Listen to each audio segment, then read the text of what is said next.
네, 안녕하세요. 오늘은 루돌프 슈타이너의 눈을 통해서 요한 볼프강 폰 괴테의 그 깊고 방대한 정신 세계를 함께 탐험해 볼까 합니다. 안녕하세요. 보내주신 자료들을 보니까요.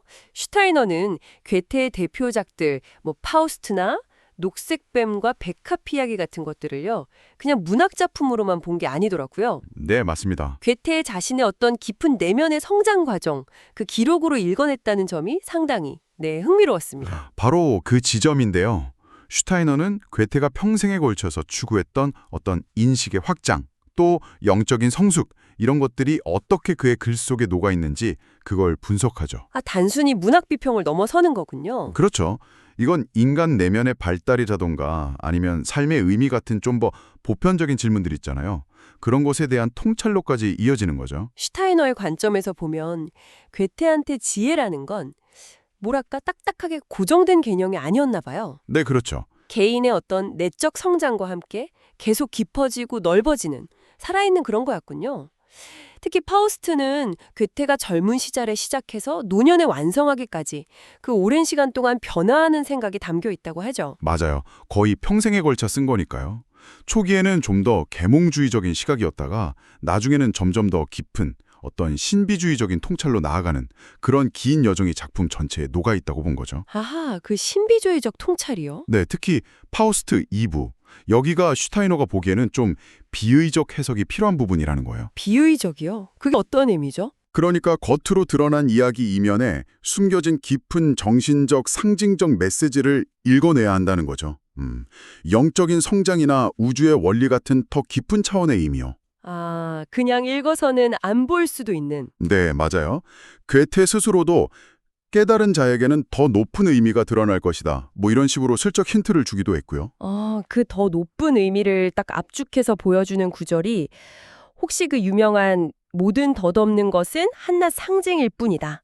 알레스 버겐리셰 이스트 누아 아인 클라이시네스 이건가요? 네, 정확히 그렇습니다. 슈타이너는 이 구절이 현상세계 너머의 어떤 영원한 진실, 그걸 꿰뚫어 본 노년 괴테의 시각을 딱 담고 있다고 봤다면서요. 네, 맞아요. 슈타이너는 이 구절이 괴테의 또 다른 핵심 사상인 죽고 생성하라, 스틸 운드 베어데 와 아주 깊이 연결된다고 봤어요. 죽고 생성하라. 조금 더 설명해 주실 수 있을까요? 그건 그러니까 낡고 낮은 차원의 자아, 뭐랄까 물질이나 감각적인 것에 묶여있는 상태에서 벗어나서요.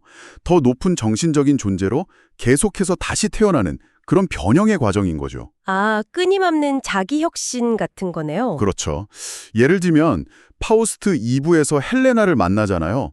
그게 단순한 로맨스가 아니라는 거예요. 네. 파우스트가 영원한 여성성, 에비그 바이플리헤, 그러니까 자신의 가장 깊은 내면, 어떤 영혼의 창조적인 힘 같은 것과 만나는 신비로운 체험의 상징으로 해석될 수 있다는 거죠. 뭐랄까 내면의 뮤즈와의 조우, 그렇게 볼 수도 있고요. 와, 흥미롭네요. 그럼 메피스토펠레스는요? 슈타이너는 그 존재도 단순한 악마가 아니라고 분석했다는 점이 정말 인상 깊었거든요. 네, 그 부분도 아주 흥미롭죠. 우리 안에 있는 상반된 두 가지 그러니까 현실을 외면하게 만드는 오만함이랑 또 너무 물질주의에 빠지게 만드는 환상, 이걸 동시에 보여준다고요? 네, 슈타이너가 밝혀낸 재미있는 점 중 하나인데요. 메피스토펠레스 안에 두 가지 다른 종류의 방해하는 힘이 있다고 봤어요. 하나는 루치퍼적 힘이라고 부르는데 이건 우리를 현실에서 좀 벗어나게 해서 내면의 어떤 자만심이나 헛된 이상 속으로 끌어들이려는 경향이고요. 현실 도피 같은 건가요? 뭐 그런 면이 있죠.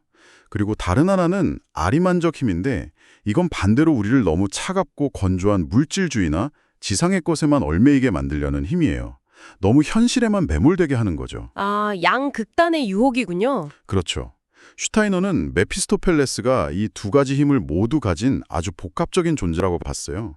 그리고 파우스트의 여정은 결국 이 두 가지 유혹과의 끊임없는 싸움을 통해서 성장해 나가는 과정이라고 분석한 거고요. 와, 정말 깊은 해석인데요.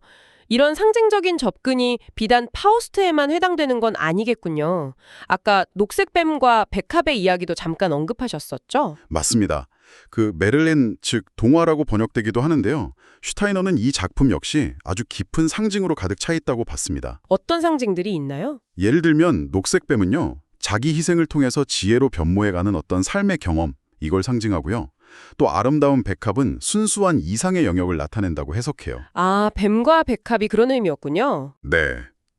그래서 작품 속 인물이나 사건들은 결국 우리 인간 영혼이 감각적인 현실 세계, 그러니까 뱀의 영역과 눈에 보이지 않는 이상적인 세계, 백합의 영역 사이에서 균형을 찾아가는 과정, 그래서 최종적으로는 자유로운 인격으로 발전해 나아가는 그 과정을 그리고 있다고 본 거죠. 듣고 보니 슈타이너가 조명한 괴테는 정말 평생 동안 인간 내면의 그 깊은 곳을 탐험하고 그 여정 자체를 위대한 예술 작품으로 승화시킨 인물이네요. 네, 그렇죠. 파우스트나 메르엔 같은 작품들은 단순한 이야기가 아니라 우리 영혼의 성장 단계, 그리고 어떤 우주적인 진리에 대한 깊은 성찰을 담은 뭐랄까 상징적인 지도 같다는 생각도 듭니다. 네, 정확히 그렇게 볼 수 있습니다. 슈타이너의 분석을 따라가다 보면 괴테의 작품 속에서 단순히 지식을 얻는 걸 넘어서서요.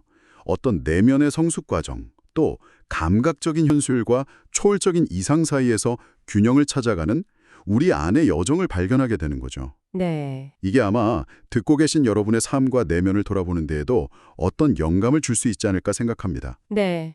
오늘 탐구를 마무리하면서 문득 이런 질문을 던져보고 싶습니다. 요즘 우리 사회에서 또 우리 각자는 괴테처럼 이런 내면의 성숙과 정신적인 탐구에 과연 얼마나 무게를 두고 있을까요? 생각해볼 문제네요. 눈에 보이는 외적인 성취와 눈에 보이지 않는 내면의 발전 사이에서 여러분의 삶은 지금 어디를 향하고 있는지 한 번쯤 돌아보는 계기가 되었으면 합니다.